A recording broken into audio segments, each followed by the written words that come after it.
देहात थाना पुलिस ने अंतर्राज्यीय वाहन चोर गिरोह का किया पर्दाफाश। आरोपियों के पास से जब्त किए गए 6 लाख रुपए कीमत के वाहन।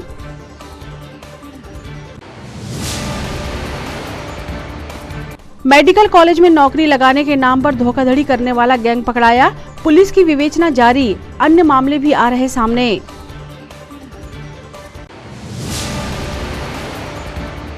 सांसद नकुलनाथ द्वारा स्वीकृत शिक्षण फीस के चेक राजीव भवन से छात्र छात्राओं को किए गए वितरित। 110 छात्रों को प्रदान की गई 18 लाख रुपए की राशि।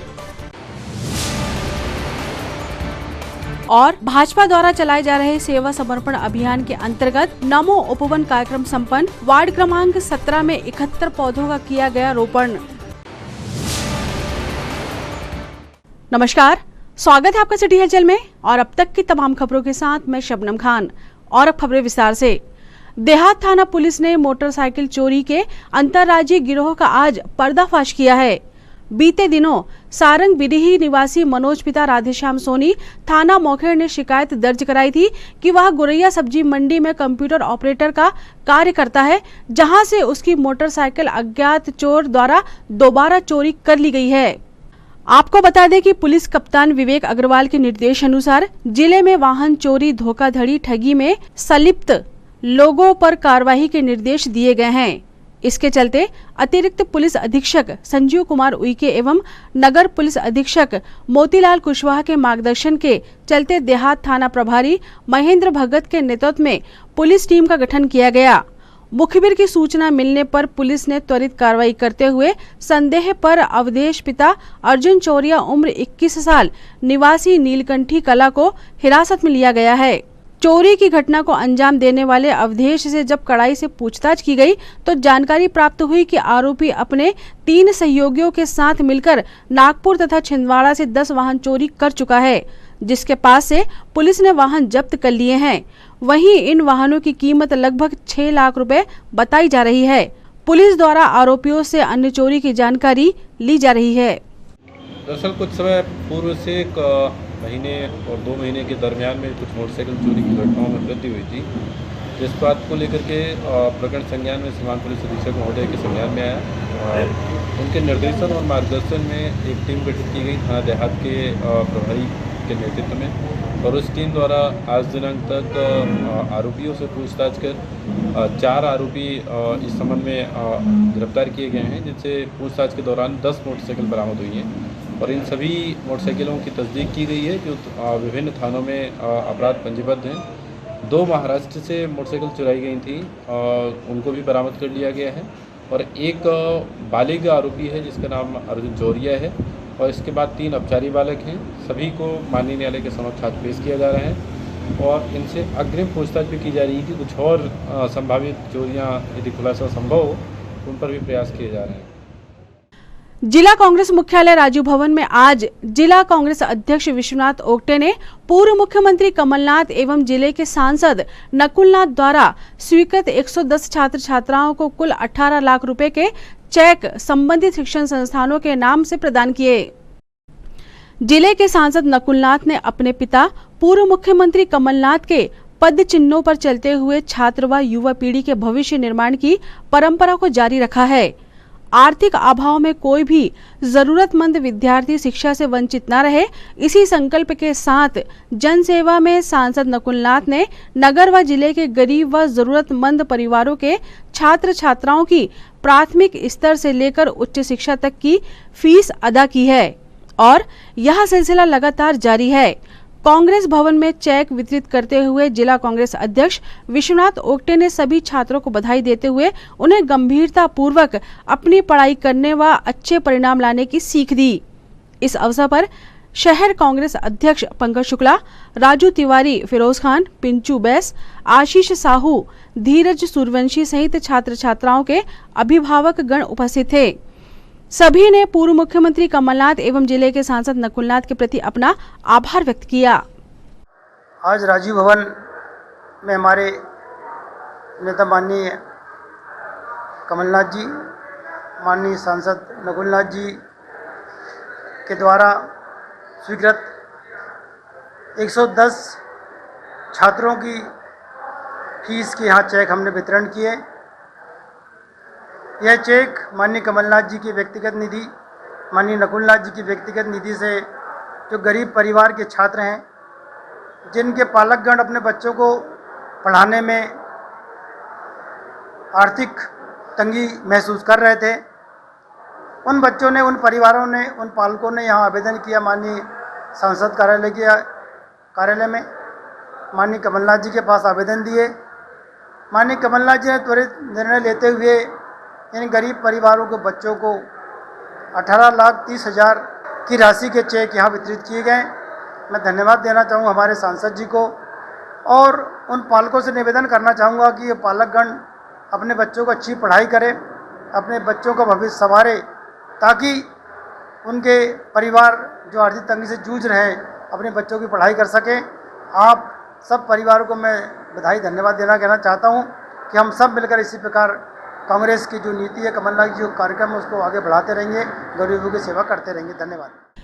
छिंदवाड़ा सिम्स मेडिकल कॉलेज में कंप्यूटर ऑपरेटर, लैब टेक्नीशियन के पद पर नौकरी लगाने के नाम पर पैसा लेकर नकली नियुक्ति पत्र देकर धोखाधड़ी करने वाली धोखेबाज गैंग को छिंदवाड़ा पुलिस ने दबोच लिया है। आरोपी संतोष पिता रामकुमार सोनी निवासी लालबाग, राजेश डोंगरे पिता तिलकराम डोंगरे निवासी भीमाल गोंडी, इरफान पिता शेख जहूर खान निवासी चंदनगांव, रोशन पिता सीताराम कनौजिया निवासी पाटाढाना ने फरियादी भवानी पिता रामप्रसाद राघवंशी के साथ 3 लाख की धोखाधड़ी की थी। रिपोर्ट पर अपराध धारा 420, 467, 468 आईपीसी पंजीबद्ध किया गया है, जिनसे पूछताछ की जा रही है। अन्य लोगों के साथ भी इस प्रकार का अपराध किए जाने की जानकारी प्राप्त हो रही है, जिस संबंध में विवेचना जारी है। दरअसल एक आवेदक के द्वारा थाना कोतवाली में एक शिकायती आवेदन पत्र देकर के यह बताया गया कि उसके साथ Chhindwara institute of medical sciences में लैब टेक्नीशियन के पद पर नौकरी देने के नाम पर 5 लाख रुपए की ठगी हुई है, जिसमें कुछ अमाउंट उसको दे जा चुका है और कुछ अमाउंट उन्होंने उसको वापस भी किया है और उससे एक नियुक्ति आदेश दिया गया है, जिस पर से वो नियुक्ति आदेश फर्जी है। प्रथम दृष्टया जांच में यह पाया गया कि वाकई में यह आदेश फर्जी है और इस पर जो कानूनी रूप से कार्रवाई की जानी चाहिए वो करते हुए एफआईआर दर्ज की गई है और संबंधित 4 अभियुक्तों को हिरासत में ले लिया गया है। उनसे पूछताछ जारी है और उन्होंने अभी प्रथम दृष्टया अपना जुर्म कबूल भी कर लिया है और जो आदेश है जहां से आदेश टाइप होता है और नियुक्तिकर्ता के साथ कितने लोगों के साथ फ्रॉड किया गया है, इस संबंध में अभी हमारी जांच चल रही है। प्रथम दृष्टया इन 4 आरोपियों को आज माननीय न्यायालय में पेश करके प्रथम पुलिस रिमांड ली जा रही है ताकि और नए तथ्यों का खुलासा हो सके। संभावना इस बात की भी है कि ये फ्रॉड बड़े स्तर पर है और इसमें गहन जाँच की भी आवश्यकता है, जो हम कर रहे हैं। सर, इस मामले में सिम्स से जुड़े हुए लोग भी सामने आ रहे हैं। इस बात की संभावना से इनकार नहीं किया जा सकता है।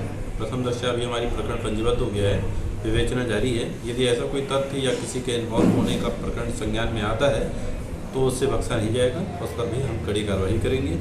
इसमें एक जो आरोपी है वो जिला अस्पताल में ऑपरेटर के पद पर पदस्थ है, जिसने आदेश टाइप करने की बात स्वीकारी है, तो उस पर भी हमारी जांच चल रही है कि क्या कोई जिला अस्पताल से कोई और पक्ष शामिल है या सिर्फ यही कर रहे हैं।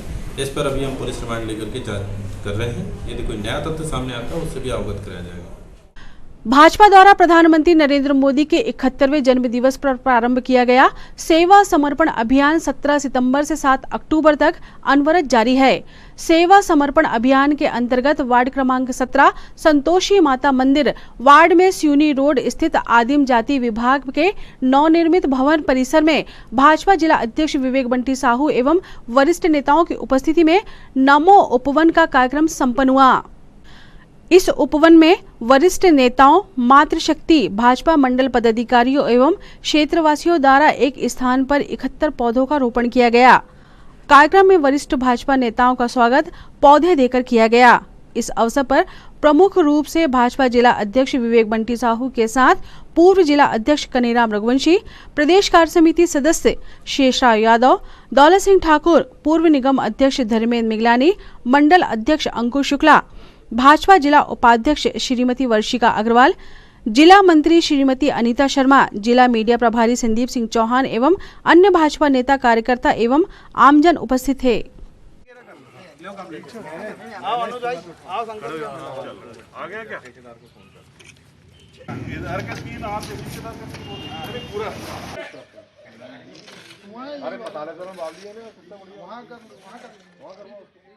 उपवन कार्यक्रम के अंतर्गत आज यहाँ आदिम जाति विभाग के इस परिसर में 71 पौधों का रोपण किया गया, जिसमें प्रमुख रूप से भारतीय जनता पार्टी जिलाध्यक्ष विवेक बंटी साहू, हमारे सभी भारतीय जनता पार्टी के साथीगण यहाँ उपस्थित रहे, मातृशक्ति यहाँ उपस्थित रही और सभी ने यहाँ पर 71 फलदार वृक्ष लगाए हैं और सभी कार्यकर्ताओं ने पर्यावरण की रक्षा हेतु एक एक वृक्ष को संरक्षित करने का संकल्प भी लिया है, उसकी देखरेख करने का संकल्प भी लिया है और पर्यावरण को संरक्षित करने हेतु भारतीय जनता पार्टी द्वारा इस तरीके के कार्यक्रम लगातार आगे भी कराए जाते रहेंगे। मैं आम जन से भी अपील करता हूं, जिस तरीके से प्रकृति का हम दोहन कर रहे हैं, हमारी आने वाली पीढ़ी को एक सुरक्षित पर्यावरण, एक सुरक्षित पृथ्वी देने के लिए हम सभी अधिक से अधिक पौधे लगाएं और उनकी देखभाल करें, जिससे कि हम आने वाली पीढ़ी को एक स्वच्छ, हरा भरा और ऑक्सीजन से युक्त वातावरण हम प्रदान कर सकें। जय हिंद, भारत माता की। मेडिकल कॉलेज टीवी सेंटोरियम के पास व्यवसाय करने वाले दुकानदारों ने धरना प्रदर्शन प्रारंभ कर दिया है। ये दुकानदार टीवी सेंटोरियम के पास बन रहे ओवरब्रिज के नीचे नगर निगम द्वारा बनाई जा रही नई दुकानों का विरोध कर रहे हैं। दुकानदारों का कहना है कि वे पूर्व से ही आर्थिक संकटों से जूझ रहे हैं। ऐसे में नगर निगम द्वारा हमारी दुकानों के सामने नई दुकानें बनाई जा रही हैं, जिससे हमारा व्यवसाय पूरी तरह ठप हो जाएगा। इसी का विरोध करते हुए क्षेत्रीय दुकानदार परिवार सहित धरने पर बैठे हैं।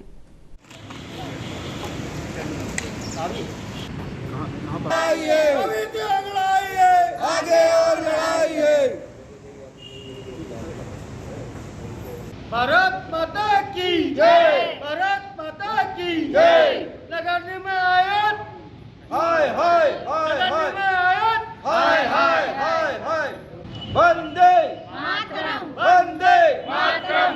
नगर निगम तेरी तानाशाही नहीं चलेगी, नहीं चलेगी। नगर निगम तेरी तानाशाही नहीं चलेगी, नहीं चलेगी। नगर निगम तेरी तानाशाही नहीं चलेगी, नहीं चलेगी।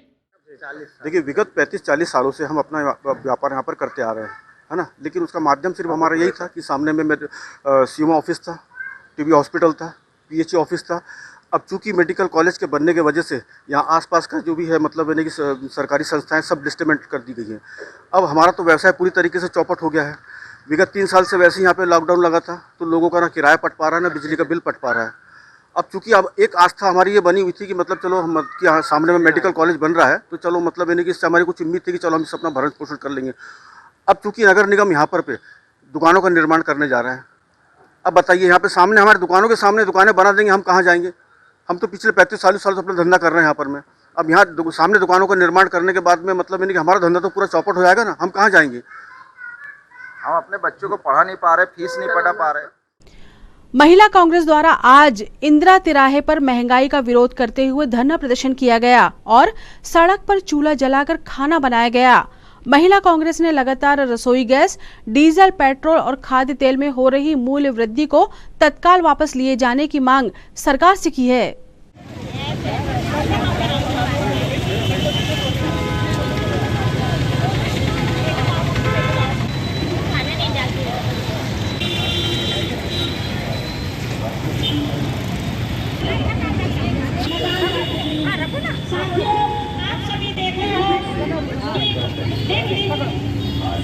महंगाई बढ़ती जा रही है। जहाँ एक जमाना था गैस की कीमत 300 रुपए गैस का सिलेंडर दिया जाता था और आज उस सिलेंडर की कीमत 900 रुपए हो गई है। समस्त महिला कांग्रेस इस निकम्मी सरकार का बहुत विरोध करती है। आज परम आदरणीय कमलनाथ जी और नकुलनाथ जी के निर्देश पर ये कमलनाथ जी की एक सच्ची सिपाही पूरी मात्र शक्तियां नगर कांग्रेस की पूरी टीम के साथ में आज महंगाई के विरोध में ये प्रदर्शन कर रही हैं। आज हमने इंदिरा चौराहे पे चूल्हा जलाकर और पुलाव वितरण किया है। आज पूरे समस्त जनता जनार्दन से मैं निवेदन करती हूँ कि ये लड़ाई हमारी कमलनाथ जी की नहीं है, ये लड़ाई समस्त एक एक व्यक्तियों की, एक एक मात्र शक्तियों की है। इसलिए इस महंगाई के विरोध में मैं समस्त मात्र शक्तियों से निवेदन करती हूँ, एक एक व्यक्तियों से निवेदन करती हूँ कि वो हमारी इस लड़ाई में हमारा सहयोग करें। इस सरकार को अभी तक कुछ दिखाई नहीं दे रहा है। हर दिन ये प्रदर्शन होते जा रहे हैं महंगाई के विरोध में, लेकिन अब अगर ये नहीं सुधरे तो उग्र आंदोलन होगा। माननीय कमलनाथ जी, आदरणीय नकुलनाथ जी के निर्देश पर आज महिला कांग्रेस ने चूल्हा जलाकर पुलाव बनाया है। शिवराज जी ने ये दिन बहनों के ला दिए, अच्छा तो किए नहीं, लेकिन चूल्हा जलाने में जरूर हम महिलाओं के आंसू आए हैं। तो हम चाहते हैं आने वाला समय 2023 को माननीय कमलनाथ जी मुख्यमंत्री बनेंगे और छिंदवाड़ा में कांग्रेस का झंडा लहराएगा। जय जय कमलनाथ और जय जय नकुलनाथ। सतपुड़ा एजुकेशन सोसाइटी के चुनाव विगत दिनों संपन्न कराए गए थे, जिसमें 15 सदस्य निर्वाचित हुए थे। सोसाइटी के पदाधिकारियों के चयन व निर्वाचन की प्रक्रिया आज संपन्न हुई, जिसमें सतपुड़ा एजुकेशन सोसाइटी के अध्यक्ष के रूप में पूर्व भाजपा के जिला अध्यक्ष रमेश पोफली निर्विरोध चुने गए। साथ ही अन्य पदाधिकारियों का चयन भी निर्विरोध रूप से संपन्न किया गया। पदाधिकारीगण का निर्वाचन संपन्न हुआ। सभी सदस्यों ने मुझे भरपूर सहयोग दिया। मैं आप सबको, निर्वाचित सदस्यों को साधुवाद देता हूं और अपने को इस कार्य से आज मुक्त पाता हूं, या मुक्त करता हूं। सतपुड़ा एजुकेशन सोसाइटी के जो विगत दिनों चुनाव संपन्न हुए थे, जिसमें 15 सदस्य चयनित हुए थे, आज पदाधिकारियों का चयन का दिन निर्धारित था और उसमें हमारे सभी पदाधिकारी निर्विरोध निर्वाचित हुए, जिसमें मैं सोसाइटी के अध्यक्ष पद पर निर्विरोध निर्वाचित हुआ। साथ में 2 उपाध्यक्ष, 1 सचिव, 1 संयुक्त सचिव, 1 कोषाध्यक्ष और इसके साथ ही हमारी जो कॉलेज चलाने वाली समिति है उसके लिए भी अध्यक्ष के रूप में नवनीत व्यास, सचिव के रूप में हमारे बीच के ही सदस्य निर्वाचित हुए और इस प्रकार से SITC में भी अध्यक्ष और 2 पदेन सदस्य निर्वाचित हुए हैं। निश्चित रूप से यह हमारे लिए बहुत ही गौरव की बात है। अंशुल शुक्ला भी मेरे साथ में सचिव के रूप में निर्वाचित हुए हैं।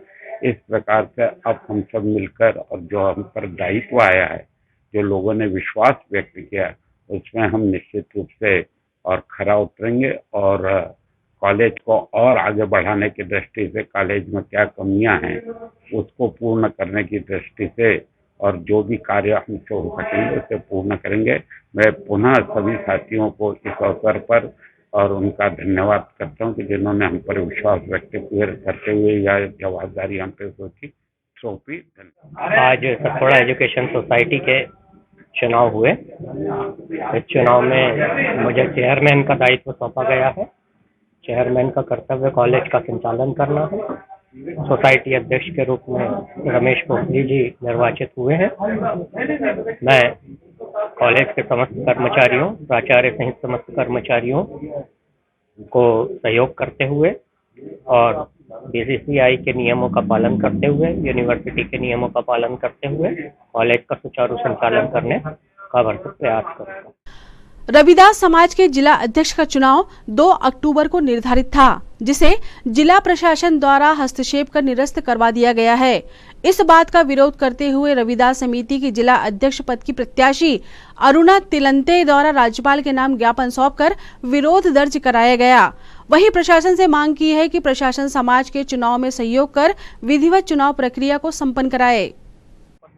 मैं अरुणा तिलंते संत शिरोमणि रविदास समाज में हो रहे समिति के चुनाव में जिला अध्यक्ष पद की प्रत्याशी हूँ और मैं प्रशासन से कहना चाहती हूँ कि जिस तरह से प्रशासन ने हमारे चुनाव में कुछ असामाजिक तत्वों के व्यवधान के कारण रोक लगाने का प्रयास किया है, मैं प्रशासन से पूछना चाहती हूँ, क्या रविदास समाज में जो चुनाव हो रहे हैं उसी के कारण कोरोना फैल रहा है? क्या पहले कोई सामाजिक आयोजन या राजनीतिक आयोजन या भीड़ वाले कार्यक्रम नहीं हुए? हाट बाजार चालू है, स्कूल चालू है, बसें चालू हैं, मॉल चालू है, ये इवन सामाजिक और राजनीतिक चुनाव भी चालू है। फिर ऐसा क्या कारण रहा कि प्रशासन को रविदास समाज के ही चुनाव रुकवाने पड़े? हम प्रशासन से कहना चाहते हैं कि जैसे ही हमारे प्रचार गांव-गांव तक पहुंच चुके हैं, आज हमारा प्रचार चरम सीमा पर पहुंच चुका और जो चुनाव 2 तारीख को होने जा रहे हैं, हम चाहते हैं कि प्रशासन समाज की समिति के साथ आए और विधिवत तरीके से कोरोना गाइडलाइन का पालन करते हुए ये चुनाव संपन्न कराएं। अन्यथा अगर किसी भी वजह से ये चुनाव रोके जाते हैं तो एक जन आंदोलन सड़कों पर आएगा और लाखों की संख्या में जन आंदोलन छिंदवाड़ा की गलियों में देखा जाएगा और प्रशासन इसको रोक नहीं पाएगा। और इस प्रकार से किसी भी प्रकार का व्यवधान होता है तो इसकी जिम्मेदारी जिला प्रशासन की होगी। जिला अस्पताल में कार्यरत पूर्व सिविल सर्जन व शिशु रोग विशेषज्ञ डॉक्टर सुशील राठी अपनी 40 साल की चिकित्सीय सेवाओं के बाद सेवानिवृत्त हुए। इस अवसर पर मेडिकल कॉलेज के dean doctor GB Ramteke, civil surgeon doctor P Gogia सहित अन्य डॉक्टर्स व स्टाफ ने उनका शॉल श्रीफल से सम्मान किया और उन्हें भावभीनी विदाई देते हुए उनके आगामी जीवन के लिए शुभकामनाएं प्रदान की। हाँ, मैं आज पिछले लगभग 40 वर्ष की सेवा करते हुए सेवानिवृत्त हो रहा हूँ साथ की सेवा से। तो मेरा अनुभव ये है कि मैंने जब भी जो भी जिम्मेदारी मुझे मेरे शासन द्वारा या मेरे कलीग द्वारा दी गई है, मेरे साथी द्वारा, उसे मैंने पूरी निष्ठा से निभाया। और मैं आज जिस स्थान पे हूँ, इस स्थान पे पहुँचने में मेरे जो साथीगण थे जिनके साथ मैंने काम किया अस्पताल में और जहाँ भी काम किया, उनसे जो मुझे सहयोग मिला उसका ये परिणाम है। साथ ही जो मैंने क्लिनिकल काम किया उसमें जो मेरे मरीज हैं उन्होंने जो मुझे अपने उनके जो इलाज के अनुभव से जो मैं पहुंचा हूं, उसी का कारण है कि मैं आज इस मुकाम पे पहुंचा हूं। ये मेरा अनुभव रहा है और मैं छिंदवाड़ा जिले की जनता की सेवा के लिए जैसा मैंने पिछले 40 वर्षों में काम किया आगे भी करता रहूं। आगामी 2 अक्टूबर से सार्वजनिक श्री रामलीला मंडल द्वारा छोटी बाजार में मर्यादा पुरुषोत्तम भगवान श्री राम की लीलाओं का मंचन प्रारंभ किया जा रहा है, जिसके लिए पात्रों द्वारा निर्देशक मंडल के कुशल मार्गदर्शन में लीला मंचन हेतु रिहर्सल का दौर सतत जारी है। श्री रामलीला को भव्य व आकर्षक बनाने हेतु समिति द्वारा नए नए प्रयास किए जा रहे हैं।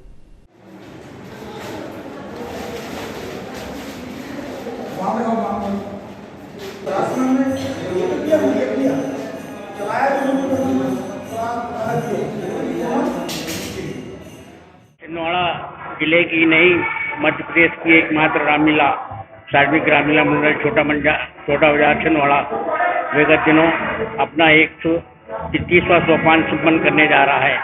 सोपान संपन्न करने की घड़ी में हमारे कलाकार विगत 1 माह से निरंतर अभ्यास वर्ग श्री राम मंदिर के अंदर में लगा रहे हैं। मंदिर समिति के रामलीला मंडल समिति के द्वारा लीला को अत्यधिक भव्य और आकर्षक बनाने के लिए नए नए लाइट, नई नई साज सज्जा और विशेष रूप से एक मंडल ने अथक प्रयास किया है। ऐसे प्रसंग जो हम पर्दे के माध्यम से दर्शकों तक नहीं पहुंचाते, उन प्रसंगों का फिल्माइजेशन शूटिंग करके LED के माध्यम से दर्शकों को दिखाया जा रहा है।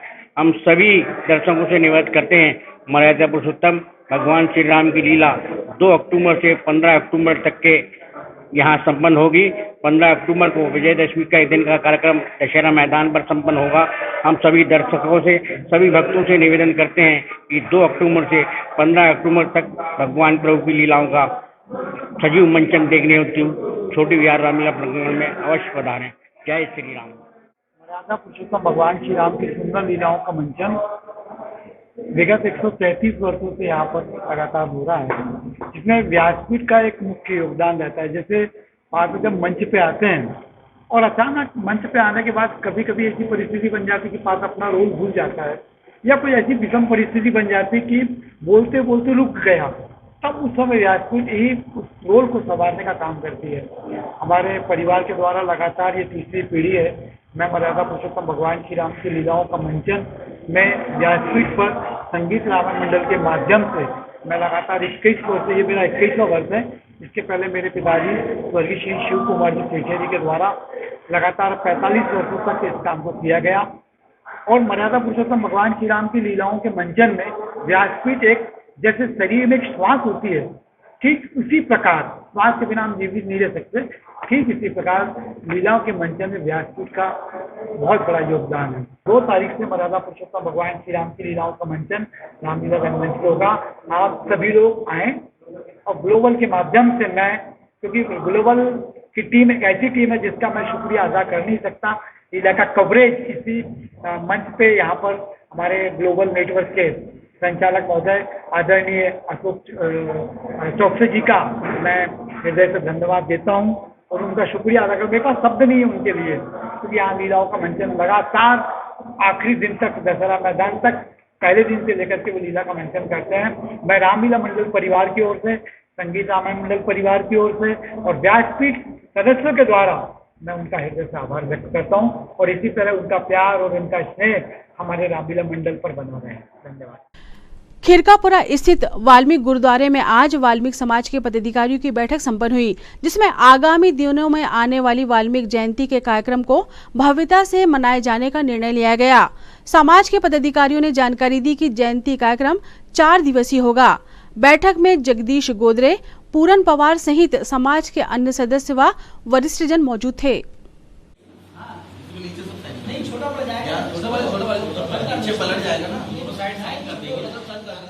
गुरुद्वारा प्रांगण में वाल्मीकि समाज के द्वारा हमारे अध्यक्ष जगदीश गोदरे जी और हमारे संरक्षक पूरन पवार जी के नेतृत्व में सभी वाल्मीकि समाज बंधुओं ने यहाँ एक बैठक आहूत की थी।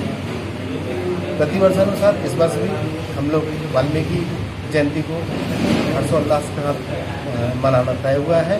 उसके अलावा हमारे समिति के सभी सदस्यों ने एक प्रस्ताव तैयार किया है कि इस वर्ष पहले से बेहतर वाल्मीकि जयंती का आयोजन किया जाएगा।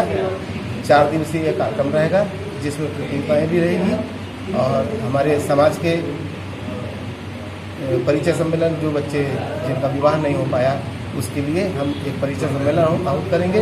और जैसा कि कोरोना काल में जब इतनी बड़ी त्रासदी हुई, उस दौरान बढ़ चढ़ करके हमारी समाज के लोगों ने इस बीमारी के अगेंस्ट नगर निगम के सहयोग से, जिलाध्यक्ष के सहयोग से अपना एक विशेष योगदान दिया।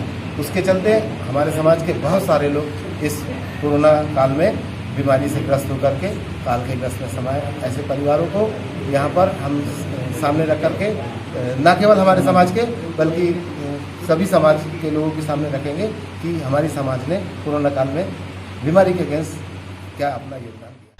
ये तो थी फिलहाल अभी तक की खबरें, और आइए अब इन तमाम खबरों को समेट लेते हैं एक नजर में और देखते हैं सुर्खियां।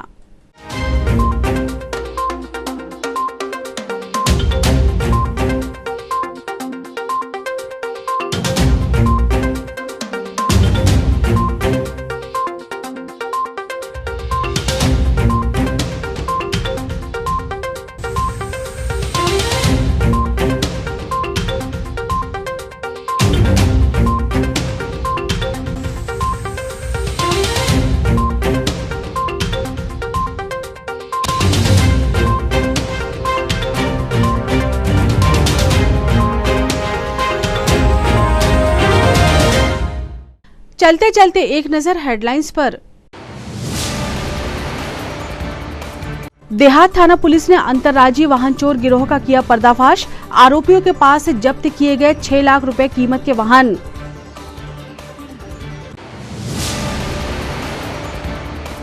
मेडिकल कॉलेज में नौकरी लगाने के नाम पर धोखाधड़ी करने वाला गैंग पकड़ाया। पुलिस की विवेचना जारी, अन्य मामले भी आ रहे सामने।